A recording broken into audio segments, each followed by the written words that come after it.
5 ஆண்டுகளில் எந்த வளர்ச்சி திட்டமும் இல்லாமல் மக்களுக்கு அல்வா கொடுத்த பொம்மை முதலமைச்சர் ஸ்டாலினுக்கு அதிமுக பொதுச் செயலாளர் கடும் கண்டனம். 525 வாக்குறுதிகளில் 4இல் 1 கூட நிறைவேற்றவில்லை என்றும், திமுக ஆட்சி முழுமையான தோல்வி என்றும் மக்கள் மத்தியில் உண்மை வெளிப்படுவதாக அறிக்கை.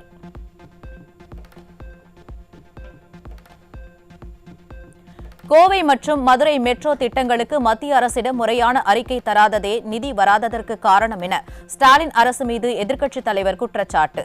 தங்களின் நிர்வாக தோல்வியை மறைக்க மத்திய அரசை குற்றம் சாட்டி மக்களுக்கு பொய்யான விளக்கம் அளிக்கிறது திமுக அரசு எனவும் புரட்சித் தமிழர் கடும் சாடல்.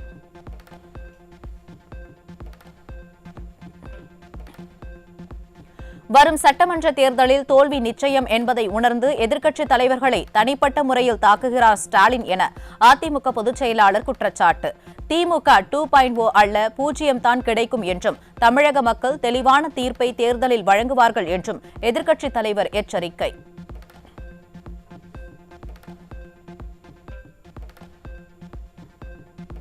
விடியா திமுக ஆட்சியில் தேன் தடவிய அரசியல் தவிர தமிழக முன்னேற்றத்திற்கு என்ன செய்தீர்கள் என்று மக்களிடம் சொல்ல ஸ்டாலின் தயாரா என அதிமுக பொதுச் செயலாளர் நேரடி கேள்வி. ஸ்டாலின் 2.0 கனவுக்கு கிடைப்பது 0 என்று மக்கள் தீர்ப்பு வழங்குவார்கள் என்றும் எதிர்க்கட்சித் தலைவர் விமர்சனம்.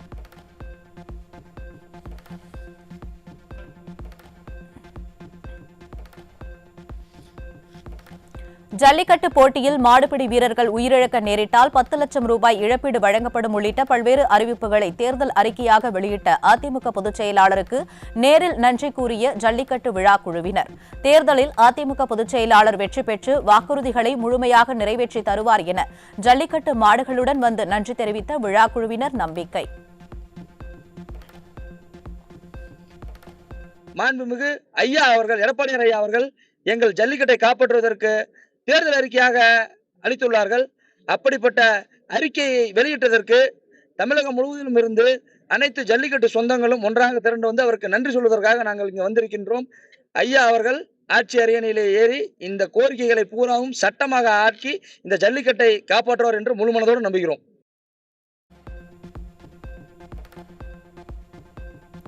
நடைபெறவுள்ள சட்டமன்ற பொதுத் தேர்தலில் அதிமுக தலைமையிலான தேசிய ஜனநாயக கூட்டணிக்கு கொங்கு முன்னேற்றக் கழகம் மற்றும் கொங்கு நாடு முன்னேற்றக் கழகம் ஆகிய அமைப்புகள் ஆதரவு. சேலத்தில் அதிமுக பொதுச் செயலாளர் எடப்பாடி கே பழனிசாமியை நேரில் சந்தித்து கொங்கு முன்னேற்றக் கழக மாநில பொதுச் செயலாளர் தங்கவேல், கொங்கு நாடு முன்னேற்றக் கழக நிறுவன தலைவர் பெஸ்ட் ராமசாமி ஆகியோர் ஆதரவு கடிதம் வழங்கினர்.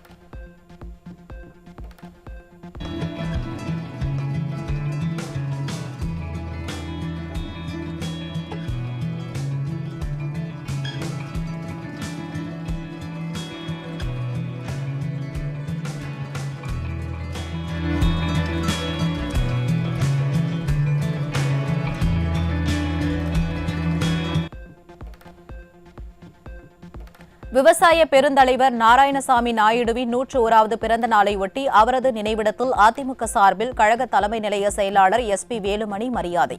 விவசாயிகளின் கோரிக்கைகளை கேட்டறிந்த அவர் நாராயணசாமி நாயுடுவிற்கு மணிமண்டபம் கட்டிக் கொடுத்தது அதிமுக அரசு என பெருமிதம் தெரிவித்ததோடு அத்திக்கடவு அவிநாசி திட்டத்தின் 2ஆம் கட்டம் தொடங்கப்படும் என உறுதிபட தெரிவித்தார். விவசாயிகளுடைய முதலமைச்சராக எடப்பாடியா இருக்கும்போது தான் அதிகமான திட்டங்களை கொடுத்தாங்க. இன்னைக்கு உழவர் பெருந்தலைவர் நாராயணசாமி ஐயா என்ன நினைத்தாரோ அதை நிறைவேற்றியவர் எடப்பாடியார் அவர்கள். ஆகவே இன்னைக்கு பார்த்தீங்கன்னா 2 முறை விவசாய கடன் தள்ளுபடி, இன்னும் நிறைய சொல்லிட்டே போகலாம். அத்திக்கடவு அனாசி திட்டமெல்லாம் வந்து பார்த்தீங்கன்னா 70 ஆண்டு பிரச்சனை. இன்னைக்கு அத்திக்கடவு அனாசி திட்டம் 2 இதே இடத்துல அறிவிச்சார். இங்கே தான் வந்து இதை திறந்து வச்சுட்டு இந்த மேடையில் அறிவிச்சிட்டு போனார். அதை வந்து கிடப்பில் போட்டுருச்சு திமுக அரசு.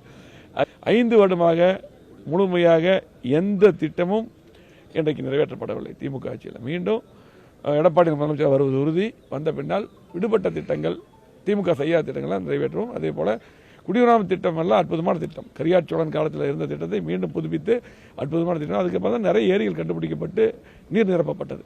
விவசாயம் தெரிஞ்சது, நிலத்தடி நீர் அதிகமாச்சு. அதெல்லாம் மீண்டும் சரியான முறையில் வர வேண்டாம், எடப்பாடி முதலமைச்சர் வரணும். அத்தனை மக்களுக்கும் திட்டங்கள் தரக்கூடிய முதலமைச்சராக எடப்பாடி இருந்தார். மீண்டும் அவர் வருகின்ற பொழுது இந்த இன்னும் அதிகமான திட்டங்கள் வரும். அதே போல் தேர்தல் வாக்குறுதி 2 கட்டமாக தான் அறிவிச்சிருக்கோம். இன்னும் மக்கள் எதிர்பார்க்கக்கூடிய அறிவிப்புகள், விவசாயிகள், தொழிலாளர்கள், அத்தனை பொதுமக்கள் என்ன எதிர்பார்க்கணும் அதெல்லாம் எடப்பாடியார் அறிவிப்பார். அதிமுக கழகத்தின் சார்பாக அறிவிப்பார். மீண்டும் அதிமுக ஆட்சி எடப்பாடி தலைமையில் வருகின்ற பொழுது அறிவிப்பது மட்டுமல்ல, திமுக போடல, அதை செய்யக்கூடிய முதலமைச்சராக எடப்பாடியார் இருப்பார். பாரத் டாக்ஸி செயலியை அறிமுகப்படுத்தினார் மத்திய உள்துறை அமைச்சர் அமித்ஷா. தற்போது டெல்லி மற்றும் குஜராத்தில் மட்டும் செயல்படும் இத்திட்டம் விரைவில் நாடு முழுவதும் விரிவுபடுத்தப்படும் எனவும், ஓலா, ஊபர், ராபிடோவில் பெறப்படுவது போல எந்தவித கமிஷன் தொகையும் ஓட்டுநர்களிடமிருந்து பெறப்படாது எனவும் அறிவிப்பு. மதுரை மாவட்டம் திருப்பரங்குன்றம் அருகே சாமநத்தம் பகுதியில் மது அருந்தியதை தட்டி கேட்ட அதிமுக முன்னாள் துணை சேர்மன் செந்தில் என்கிற தனசேகர பாண்டியனை தலையை துண்டித்து கொடூரமாக கொலை செய்த கும்பல். விடியாத திமுக அரசின் ஸ்டாலின் ஆட்சியில் அரசியல் கட்சி பிரமுகர்கள் உட்பட யாருக்கும் பாதுகாப்பில்லாத அவலம்.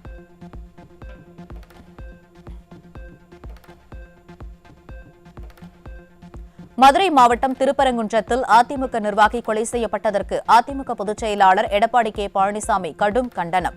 செந்தில் தலை துண்டிக்கப்பட்டு கொடூரமாக படுகொலை செய்யப்பட்டிருப்பதாக வரும் செய்தி மிகுந்த அதிர்ச்சியையும் வேதனையையும் அளிப்பதாக கழக பொதுச் செயலாளர் அறிக்கை.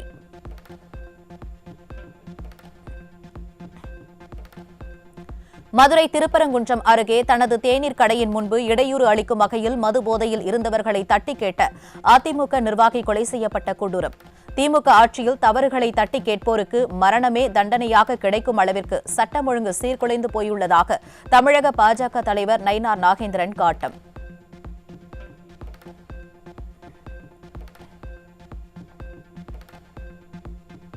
மதுரை மாவட்டம் சாமநத்தம் அருகே அதிமுக ஊராட்சி மன்ற முன்னாள் துணைத் தலைவர் தனசேகர் பாண்டியன் கொடூர கொலை செய்யப்பட்ட சம்பவத்திற்கு அமமுக பொதுச் செயலாளர் டிடிவி தினகரன் கடும் கண்டனம். தமிழகத்தை மீண்டும் அமைதி பூங்காவாக மாற்றிட வரும் தேர்தலில் திமுக ஆட்சிக்கு முடிவுரை எழுதுவதுதான் ஒரே தீர்வு என அறிக்கை.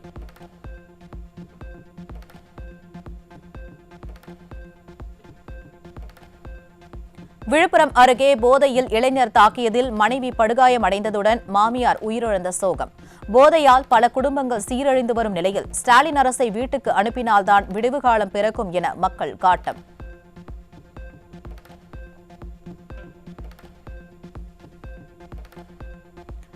தமிழகம் உள்ளிட்ட மாநில மக்கள் பெருமளவில் பயன்பெறும் வகையில் தேசிய சுகாதார இயக்கத்திற்கு 39,390 கோடி ரூபாயை ஒதுக்கிய மத்திய தேசிய ஜனநாயக கூட்டணி அரசு. கூடுதல் நிதி மூலம் ஆயுஷ்மான் ஆரோக்கிய மந்திர்கள், தடுப்பூசி, அனிமியா திட்டங்கள், தீவிர சிகிச்சை பிரிவுகள் நேரடி கண்காணிப்புடன் விரைவில் நிறைவேறும் என மக்கள் எதிர்பார்ப்பு.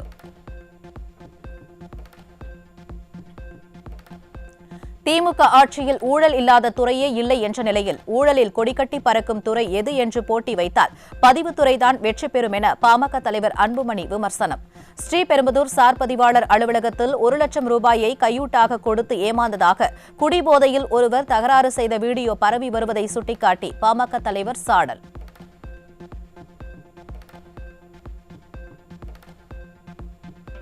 புலி படத்திற்கு பெற்ற 15 கோடி ரூபாய் வருமானத்தை மறைத்து வரி ஏய்ப்பு செய்த வழக்கில் நடிகர் விஜய்க்கு விதித்த 1.5 கோடி ரூபாய் அபராதம் செல்லும் என சென்னை உயர்நீதிமன்றம் தீர்ப்பு.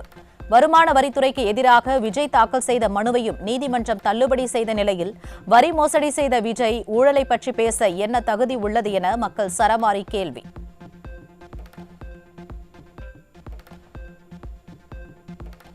தேசிய அளவில் தனியார் பள்ளிகள் அதிகரித்து வரும் நிலையில் தமிழகத்திலோ அரசு பள்ளிகளிலும் சேர்க்கை பெருமளவு குறைந்து தனியார் பள்ளிகளின் எண்ணிக்கையும் குறைந்து வருவதால் மக்கள் அதிர்ச்சி. கடுமையான அரசு விதிமுறைகளும் வரி சுமை, உரிம சிக்கல்களால் பல தனியார் தொடக்க பள்ளிகள் மூடப்பட்டதாக கூறப்படும் நிலையில் அரசின் கல்விக் கொள்கை தீவிர விவாதப் பொருளாக மாறிய பரிதாபம். சென்னையை அடுத்த மணலியில் 4 வயது சிறுமி உறவினரால் கொடூர சித்திரவதைக்கு உள்ளான அவலம். சிறுமியின் பாட்டி கொடுத்த புகாரின் அடிப்படையில் வழக்கு பதிவு செய்யப்பட்ட நிலையில் சிறுமிகளின் பாதுகாப்பை உறுதி செய்ய ஆட்சி மாற்றம் வேண்டும் என மக்கள் கருத்து.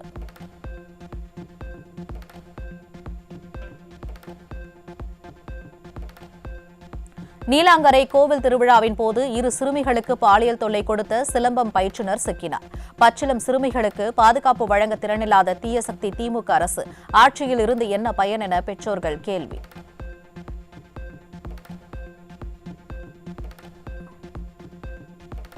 புதுக்கோட்டை மாவட்டம் கரம்பக்குடி அருகே 17 வயது சிறுமியை காதலிப்பதாக கூறி கர்ப்பமாக்கிய 18 வயது இளைஞர் போக்சோ வழக்கில் சிக்கினார். விடியாத விளம்பர மாடல் ஆட்சியில் சிறுமிகளுக்கு எதிரான பாலியல் குற்றங்கள் தொடர்ந்து அதிகரித்து வருவதாக பொதுமக்கள் குற்றச்சாட்டு. திண்டுக்கல் மாவட்டம் வேடசந்தூர் அருகே மது போதையில் ஏற்பட்ட தகராறில் கூலி தொழிலாளி ஒருவர் செங்கலால் அடித்து கொலை செய்யப்பட்ட சம்பவத்தால் அதிர்ச்சி. மது விற்பனையை ஊக்குவிக்கும் ஸ்டாலின் ஆட்சியில் போதையால் ஏற்படும் வன்முறைகளால் இன்னும் எத்தனை உயிரிழப்புகள் ஏற்பட போகிறதோ என பொதுமக்கள் அச்சம்.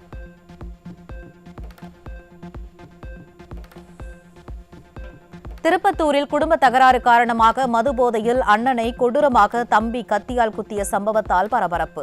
இலக்கு வைத்து மதுவிற்கும் தீய சக்தி திமுக ஆட்சியில் மது போதையால் ஏற்படும் சிறு சிறு தகராறுகள் கூட கொலை முயற்சி வரை சென்று விடுவதாக மக்கள் குற்றச்சாட்டு.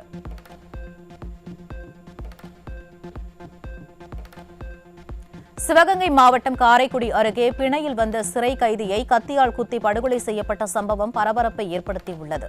திறனற்ற திமுக ஆட்சியில் பொதுமக்கள் முதல் பிணை கைதிகள் வரை பாதுகாப்பு இல்லாத சூழல் நிலவுவதாக குற்றச்சாட்டு எழுந்துள்ளது.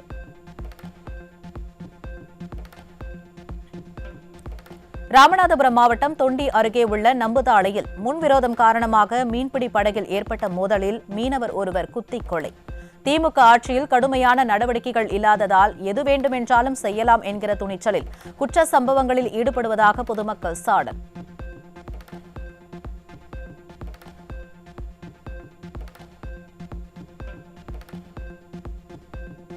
விழுப்புரம் மாவட்டம் பாவந்தூரில் கணவன் மனைவி இடையே ஏற்பட்ட குடும்ப தகராறில் குறுக்கிட்ட மாமியார் கொலை.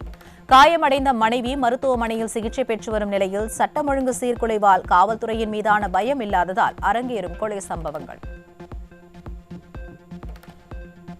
பணி நிரந்தரம், காலமுறை ஊதியம், ஓய்வூதியம் உள்ளிட்ட முக்கிய கோரிக்கைகளை வலியுறுத்தி வரும் டாஸ்மாக் ஊழியர்கள் வரும் 9ஆம் தேதி 3 மணி நேரம் முழு கடையடைப்பு போராட்டத்தை அறிவித்துள்ளதுடன் அனைவரும் ஒருமித்து களமிறங்கி நிர்வாகத்திற்கு அழுத்தம் கொடுத்து கோரிக்கைகளை வென்றெடுப்போம் என முழக்கம்.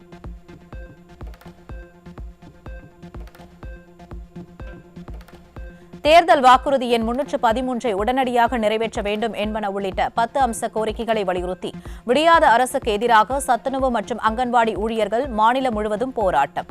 ஈரோடு, ராணிப்பேட்டை, வேலூர், திண்டுக்கல் உள்ளிட்ட பல்வேறு பகுதிகளில் நடைபெற்ற ஆர்ப்பாட்டத்தில் ஏராளமானோர் பங்கேற்று ஆவேச கண்டன முழக்கம்.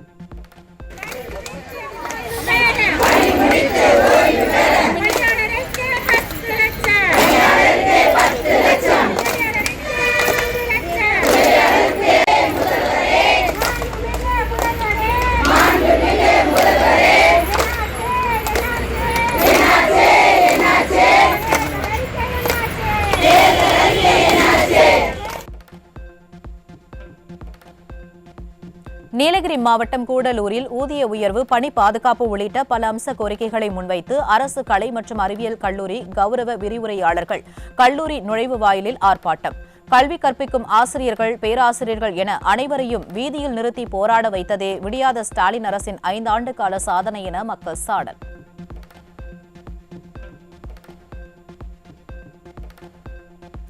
காலி பணியிடங்களை நிரப்ப வேண்டும், ஓய்வூதியதாரர்களுக்கு அகவிலைப்படி வழங்க வேண்டும் உள்ளிட்ட கோரிக்கைகளை வலியுறுத்தி சிவகங்கை ஆட்சியர் அலுவலகம் முன்பாக சத்துணவு மற்றும் அங்கன்வாடி சங்கங்களின் கூட்டமைப்பினர் தொடர் காத்திருப்பு போராட்டம். தூய்மை பணியாளர்கள், செவிலியர்கள், அரசு ஊழியர்கள் மற்றும் பொதுமக்கள் என அனைத்து தரப்பினரையும் போராட வைத்த பெருமை ஸ்டாலினையே சாரும் என மக்கள் விமர்சனம். நீலகிரி மாவட்டம் உதகையில் மாவட்ட ஆட்சியர் அலுவலகம் முன்பு அங்கன்வாடி ஊழியர்கள் 10 அம்ச கோரிக்கைகளை வலியுறுத்தி 4வது நாளாக போராட்டம். 60,000 காலி பணியிடங்களை நிரப்ப வேண்டும், ஓய்வு பெறும் வயதை 62ஆக அதிகரிக்க வேண்டும் உள்ளிட்ட கோரிக்கைகளை நிறைவேற்றக் கோரி விடியாத விளம்பர மாடல் அரசை கண்டித்து ஊழியர்கள் முழக்கம். தமிழக ஊரக வாழ்வாதார இயக்கம் அனைத்து பணியாளர்கள் நலசங்கம் சார்பில் ஊதிய உயர்வு, உயிரிழந்த பணியாளர்களுக்கு இழப்பீடு வழங்குதல் உட்பட 14 அம்ச கோரிக்கைகளை வலியுறுத்தி சென்னை வள்ளுவர் கோட்டத்தில் போராட்டம். விடியாத அரசின் காவல்துறையினர் கொஞ்சம் கூட மனிதாபிமானம் இன்றி போராட்டத்தில் ஈடுபட்ட பெண்களை அடாவடியாக கைது செய்த அவலம். நாங்கள் கேட்குற முதல் கோரிக்கை பணி நிரந்தரம், அதுக்கப்புறம் பார்த்தீங்கன்னா சம்பள உயர்வு, அதுக்கப்புறம் ஊதியத்தை எங்களோட வங்கி கணக்குக்கே வைக்கணுங்கிறதா. இது வரைக்கும் எங்களோட வங்கி கணக்கு எங்களுக்கு சம்பளம் எங்களுக்கு வைக்கிறது கிடையாது. வேறு கணக்குலேருந்து வட்டார நல கூட்டமைப்புலேருந்து எங்களுக்கு சம்பளங்கிற ஒன்று வரும். இன்றைக்கி 5 நாள் போராட்டம் நடக்குது. நேற்று வரைக்கும் கூட சொன்னது என்னென்னா, இன்றைக்கி நாங்கள் பேசுவோம், காலையிலே உங்களுக்கு உங்களுக்கு என்ன வேணுமோ நாங்கள் நிறைவேற்றி தரோம், பேச்சுவார்த்தைக்கு அழைக்கிறோம்னு சொன்னாங்க. ஆனால் இன்றைக்குமே 12 மணி 1 மணி வரைக்குமே எதுவும் கூப்பிடலை. அங்கேருந்து மறுபடியும் இன்றைக்கி ரொம்ப எங்களெல்லாம் ரொம்ப வலுக்கட்டாயப்படுத்தி பஸ்ஸில் ஏற்றுனாங்க. திருவள்ளூர் மாவட்டம் அத்திப்பட்டு வடசென்னை அனல்மின் நிலைய வாயிலில் பணி நிரந்தரம் உள்ளிட்ட பல்வேறு கோரிக்கைகளை வலியுறுத்தி ஒப்பந்த தொழிலாளர்கள் ஆர்ப்பாட்டம். தீயசக்தி திமுக அளித்த தேர்தல் வாக்குறுதி எண் 153 நிறைவேற்ற வலியுறுத்தி நடைபெற்ற ஆர்ப்பாட்டத்தில் குறைந்தபட்ச ஊதியமாக 30,000 ரூபாய் வழங்கக் கோரி தொழிலாளர்கள் முழக்கம்.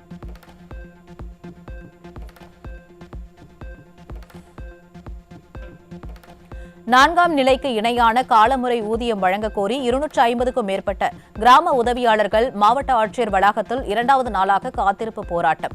போராட்டத்தில் ஈடுபடும் அரசு ஊழியர்களுக்கு செவிசாய்க்காமல் கொடுங்கோல் முகம் காட்டும் ஸ்டாலின் அரசால் அரசு சேவைகளை பெற இயலாமல் பொதுமக்கள் கடும் அவதி. தமிழக முதலமைச்சர் அவர்கள் தேர்தல் வாக்குறுதியின் போது பழைய ஓய்வு திட்டத்தை உடனே அமுல்படுத்துவேன் என்று சொன்னால் அதுவும் மிகவும் எங்களுக்கு ஏமாற்றம் அளிக்கப்பட்டது. கடந்த 4.5 வருடம் ஆகியும் எங்களுக்கு கிராம உதவியாளருக்கு இதுவரைக்கும் ஒன்றுமே செய்யவில்லை. சிபிஎஸ்சில் பிடித்த பணம் இதுவரைக்கும் கொடுக்கவே இல்லை. இறந்து போனவர்கள் ஒரு மாவட்ட ஆட்சியர் அலுவலகத்தை சுற்றி திரிகிறார்கள். இதுவரைக்கும் ஓய்வு பெற்ற கிராம உதவியாளருக்கும் சிபிஎஸ் பணம் இதுநாள் வரை கிடைக்கவில்லை. அரசியல் காழ்ப்புணர்ச்சி காரணமாக இந்து மக்கள் கட்சித் தலைவர் அர்ஜுன் சம்பத் தாக்கப்பட்டதற்கு அதிமுக பொதுச் செயலாளர் கடும் கண்டனம். சமுதாய போராளியாக இருக்கக்கூடிய அர்ஜுன் சம்பத்தை தாக்கிய நபர்கள் மீது கடும் நடவடிக்கை எடுக்க வேண்டும் என்று விடியா திமுக அரசை வலியுறுத்துவதாக புரட்சித் தமிழர் அறிக்கை.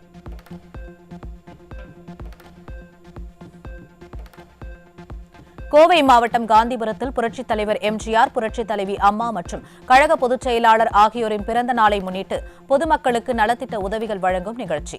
முன்னாள் அமைச்சரும் அதிமுக தலைமை நிலைய செயலாளருமான SP வேலுமணி நலத்திட்ட உதவிகளை வழங்கி சிறப்புரை.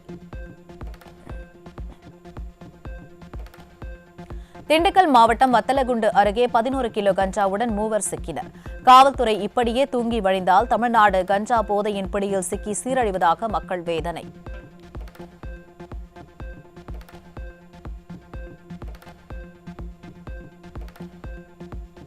சிவகங்கை மாவட்டம் சிங்கம்புணரி அருகே தங்க தாயத்திற்காக 2ஆம் வகுப்பு பயிலும் அரசு பள்ளி மாணவன் கடத்தப்பட்ட பயங்கரம். மாணவன் கடத்தப்பட்ட சம்பவம் தங்களுக்கே தெரியாது என கூறிய ஆசிரியர்களிடம் ஆத்திரமடைந்த பெற்றோர்கள் பள்ளியை முற்றுகையிட்டு வாக்குவாதம்.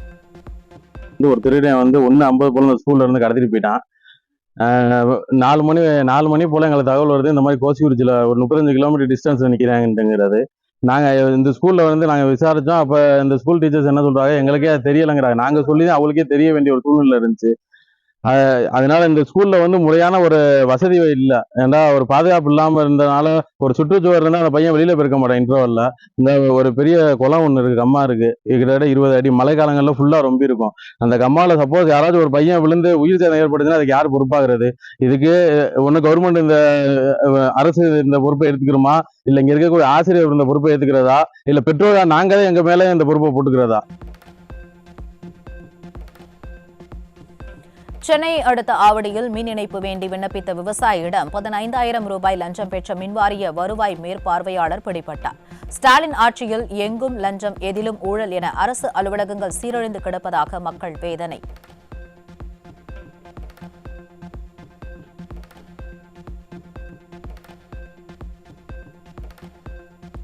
சேலம் கோட்டையில் இஸ்லாமிய சமுதாய கூட செயலாளரான நவ்மான் என்பவரை திமுக பகுதி செயலாளர் ஒருவர் மற்றொருவருடன் சேர்ந்து தாக்கிய அதிர்ச்சி வீடியோ வெளியானது. இஸ்லாமியர்களின் ஒற்றுமையை சீர்குலைக்கும் வகையில் திமுக நிர்வாகி தரப்பினர் நடந்து கொண்டுள்ளதாக புகார் எழுந்துள்ள நிலையில் இதுதான் சிறுபான்மையினர் நலம் காக்கும் லட்சணமா என மக்கள் கேள்வி.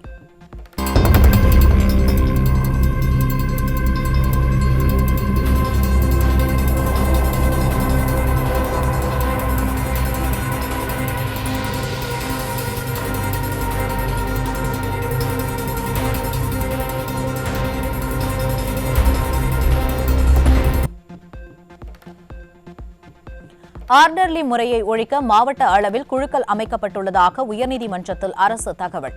ஆர்டர்லி முறை ஒழிப்பு தொடர்பாக 2022ஆம் ஆண்டு பிறப்பிக்கப்பட்ட உத்தரவு மீதான செயல்பாடு குறித்து அறிக்கை அளிக்க உத்தரவிட்டு வழக்கை 4 வாரங்களுக்கு ஒத்திவைத்த நீதிபதிகள் கடும் கண்காணிப்பு தொடரும் எனவும் எச்சரிக்கை.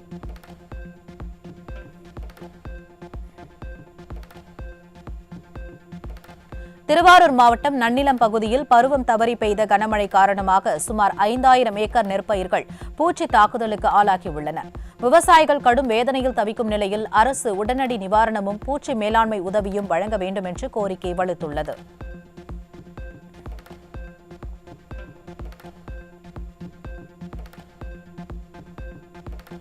இந்திய விவசாய வளர்ச்சியில் முக்கிய திருப்பமாக உலக வாழை உற்பத்தியில் இந்தியா முதலிடம் பிடித்துள்ளதாக என்ஆர்சிபி இயக்குநர் டாக்டர் செல்வராஜன் விஐடி உழவர் சங்கமத்தில் அறிவிப்பு.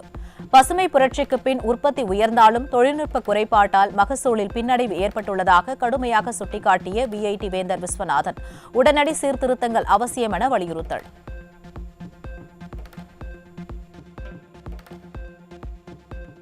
கடந்த 5 ஆண்டுகளில் பீகாரில் 1342 அரசு பள்ளிகள், ராஜஸ்தானில் 765 பள்ளிகள் திறக்கப்பட்ட நிலையில் ஸ்டாலின் ஆட்சியில் தமிழகத்தில் வெறும் 37 பள்ளிகள் தான் உருவானது என மத்திய அரசு அறிக்கை சுட்டிக்காட்டுகிறது.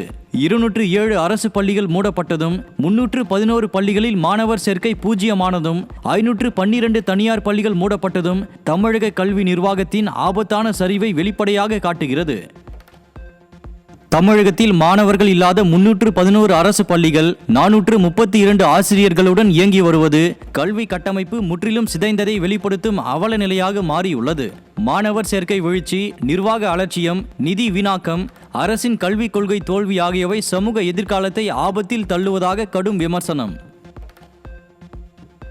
தேசிய அளவில் 8475 தனியார் பள்ளிகள் அதிகரித்து 3,39,000 எட்டிய நிலையில் தமிழகம் எரித்திசையில் செல்லும் அவலம். கடந்த ஆண்டில் மட்டும் 591 தனியார் பள்ளிகள் குறைந்து 11,890 சரிந்துள்ள நிலையில் கடுமையான வரி உரிம சிரமங்களே முதன்மை காரணம் என சங்கங்கள் குற்றச்சாட்டு. நாமக்கல் மாவட்டம் ராசிபுரம் அருகே பட்டப்பகலில் முதியவருக்கு சொந்தமான 2 சக்கர வாகனமும் அதில் இருந்த 9 சவரன் நகையும் கொள்ளையடிக்கப்பட்டதால் அதிர்ச்சி. ஸ்டாலின் ஆட்சியில் பகலில் கொள்ளையடிக்கும் அளவிற்கு சட்டம் ஒழுங்கு சீரழிந்துள்ளதாகவும் சாமானியர்களின் உடைமைகளுக்கு பாதுகாப்பே இல்லை எனவும் மக்கள் ஆதங்கம். கோடிக்கணக்கில் விளம்பரம் செய்து விபத்தில்லா சென்னை என கூறி தமிழக அரசு மக்களை ஏமாற்றி வருவது மக்களிடையே கடும் விமர்சனத்தை ஏற்படுத்தியுள்ளது. இந்தியாவில் அதிக சாலை விபத்துகளில், தேசிய நெடுஞ்சாலைகளில் ஆயிரக்கணக்கான உயிரிழப்புகளுடன் தமிழகம் முதல் இடத்தில் இருப்பதாக தரவுகள் வெளிப்படுத்துவதன் மூலம் ஆட்சியின் தோல்வி அம்பலமானதால் மக்கள் அதிர்ச்சி. நாட்டிலேயே அதிக நெடுஞ்சாலை விபத்துக்கள் நடைபெறும் மாநிலங்களில் பட்டியலில் முதலிடம் பிடித்தது தமிழ்நாடு. கடந்த 2023ஆம் ஆண்டில் 20,582 விபத்துகளும், 2024ஆம் ஆண்டில் 20,672 சாலை விபத்துகளும் நடந்த நிலையில் 2025ஆம் ஆண்டு 21,122 விபத்துகளுடன் தமிழகம் முதலிடம் பிடித்த அவலம். உத்தரப்பிரதேசம், கர்நாடகா உள்ளிட்ட பல மாநிலங்களில் நெடுஞ்சாலை விபத்துகள் குறைந்து வரும் நிலையில் தமிழகத்தில் தொடர்ந்து 4 ஆண்டுகளாக விபத்துகள் அதிகரிக்கும் அவலம். அதிமுக ஆட்சியில் சுகாதாரம், உள்ளாட்சி உள்ளிட்ட துறைகளில் முதலிடம் பிடித்த தமிழகம் விடியாத ஆட்சியில் விபத்தில் முதலிடம் பிடித்திருப்பதாக மக்கள் ஆதங்கம். நாகை மாவட்டம் வேதாரண்யம் அடுத்த தென்னடார் ஊராட்சியில் கடந்த 15 நாட்களாக அரசு நேரடி கொள்முதல் நிலையம் திறக்காத ஸ்டாலின் அரசை கண்டித்து கொடும்பாவியை எரித்து விவசாயிகள் ஆர்ப்பாட்டம். கொள்முதல் நிலையத்தில் அறுவடை செய்த நெல் மூட்டைகளை விற்க முடியாமல் இருட்டடிப்பு வேலை செய்து தங்களை திமுக அரசு வஞ்சிப்பதாக விவசாயிகள் குற்றச்சாட்டு. இந்த அறுவடை நெல்களை இன்றைய கொள்முதல் செய்வதற்கு யாரும் வரவில்லை. நாங்களும் எவ்வளவோ முறையில் SRMல கேட்டும் கொண்டோம். இதுவரை எந்த ஒரு முயற்சியும் எடுக்கவில்லை. இந்த நெல் நேற்றைய தினம் மழை பெய்ததில் முக்காவாசி நனைந்து விட்டது. இது டிட்வா புயலில் பாதிக்கப்பட்டு ஏதோ கொஞ்சம் நஞ்சம் தான் நாங்கள் அதுலேருந்து எடுத்திருக்கிறோம்.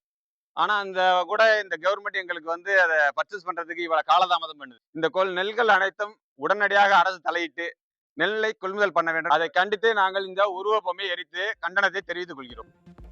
தனியார் சட்டக் கல்லூரிகளில் கூடுதல் இட அனுமதிக்கான தடையை ரத்து செய்து மாணவர் சேர்க்கைக்கு பச்சை கொடி காட்டி முக்கிய தீர்ப்பு வழங்கிய உயர்நீதிமன்றம். 3 ஆண்டு தடை திரும்ப பெறப்பட்டதால் பார் கவுன்சில் விண்ணப்பங்களை அவசரமாக பரிசீலிக்க நீதிமன்றம் உத்தரவிட்டுள்ளதோடு உள்கட்டமைப்பு அடிப்படையில் அனுமதி வழங்க 3 வார காலக்கெடுவும் நிர்ணயம். 184 நாள் போராட்டம் முடிந்து சென்னை மாநகராட்சி தூய்மை பணியாளர்கள் 1400 பேர் மீண்டும் பணியில் இணைந்தது தங்கள் போராட்டத்திற்கு கிடைத்த பகுதி வெற்றியே என்றும் நிரந்தர பணி உறுதி இல்லை எனவும் குற்றச்சாட்டு. கோரிக்கைகளை வலியுறுத்தி சாலை மறியல் பேரணி நடத்தப்படும் என்றும் நிலுவை ஊதியம் வழங்கவும் வழக்குகளை திரும்ப பெறவும் திமுக அரசு நடவடிக்கை எடுக்க வலியுறுத்தல். கள்ளக்குறிச்சி மாவட்டம் சங்கராபுரம் பகுதியில் நள்ளிரவில் காய்கறி வியாபாரியின் வீட்டின் பூட்டை உடைத்து 20 சவரன் தங்க நகைகளை கொள்ளையடித்த கொள்ளையர்கள். ஸ்டாலின் அரசின் ஏவல் துறையின் அலட்சியத்தால் அதே பகுதியில் அடுத்தடுத்து 3 வீடுகளிலும் கோயில்களிலும் கொள்ளை முயற்சி நடந்திருப்பதால் பொதுமக்கள் அச்சம். ராணிப்பேட்டை மாவட்டம் ஷோலிங்கர் சோழபுரீஸ்வரர் திருக்கோயிலில் மகா கும்பாபிஷேகத்தில் 3 பெண்களிடம் 12 சவரன் தங்க நகை பறிப்பு. விடியாத திமுக ஆட்சியில் தொடரும் திருடர்கள் அட்டகாசத்தால் மன நிம்மதிக்காக செல்லும் திருக்கோயில் வைபவங்களில் கூட நிம்மதி கிடைக்காத சூழல் ஏற்பட்டுள்ளதாக பக்தர்கள் கொந்தளிப்பு.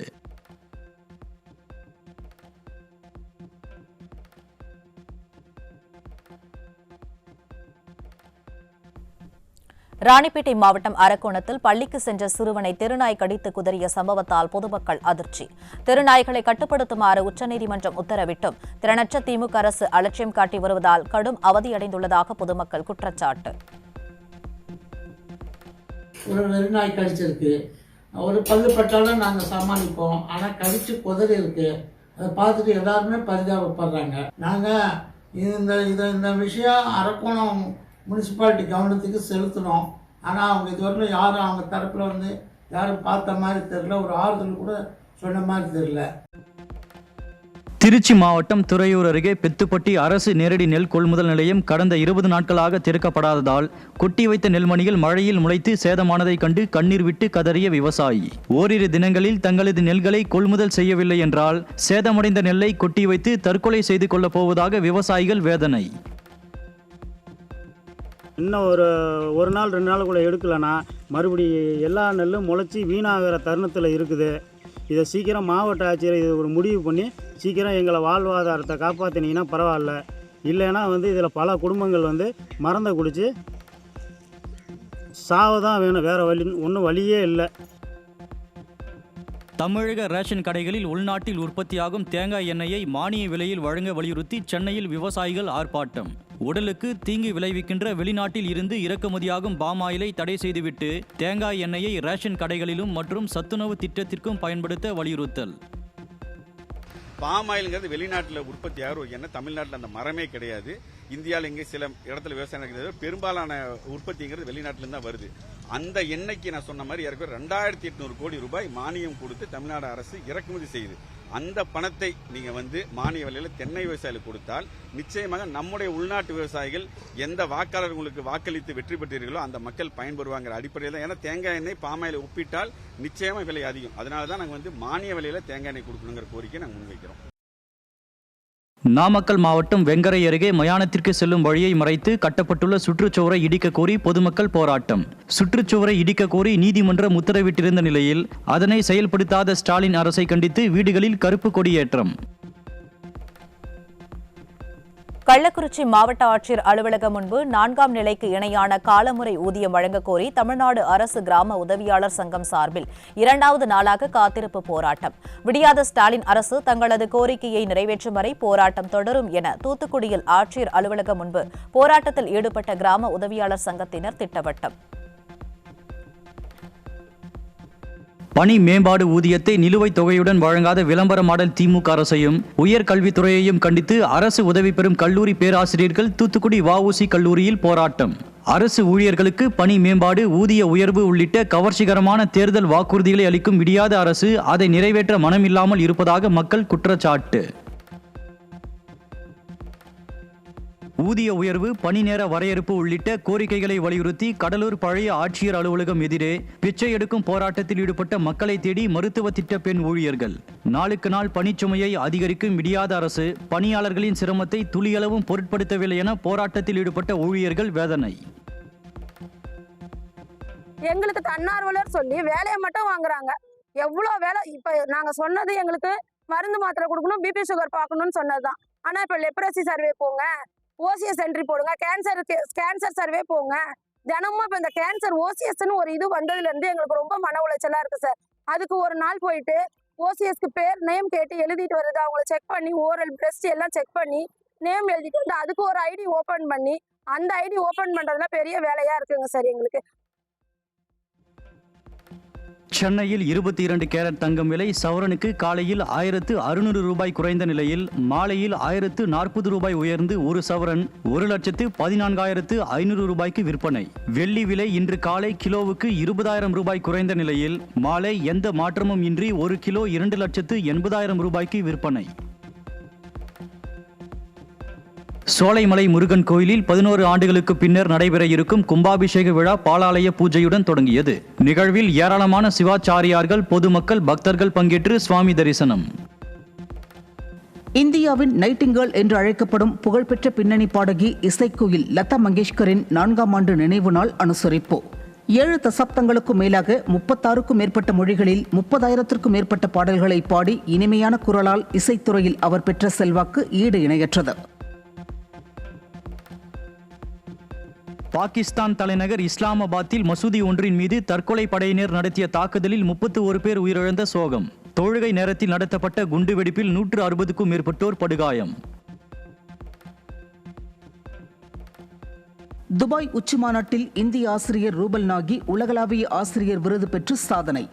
நகர்ப்புற குடிசை பகுதிகளில் வாழும் குழந்தைகளிடையே கல்வி அணுகலை மாற்றி அமைத்ததற்காக இந்திய ஆசிரியருக்கு உலக அங்கீகாரம். நாட்டின் முன்னணி பொதுத்துறை காப்பீட்டு நிறுவனமான LIC 2025-26 நிதியாண்டின் 3வது காலாண்டில் 12,958 கோடி ரூபாய் நிகர லாபம் ஈட்டி சாதனை. கடந்த ஆண்டுடன் ஒப்பிடுகையில் 17% வளர்ச்சி பதிவாகியுள்ள நிலையில் பொதுத்துறை நிறுவனங்கள் மீதான விமர்சனங்களுக்கு தக்க பதிலடியாக LICயின் நிகர லாபம் அமைந்துள்ளதாக பொருளாதார நிபுணர்கள் கருத்து.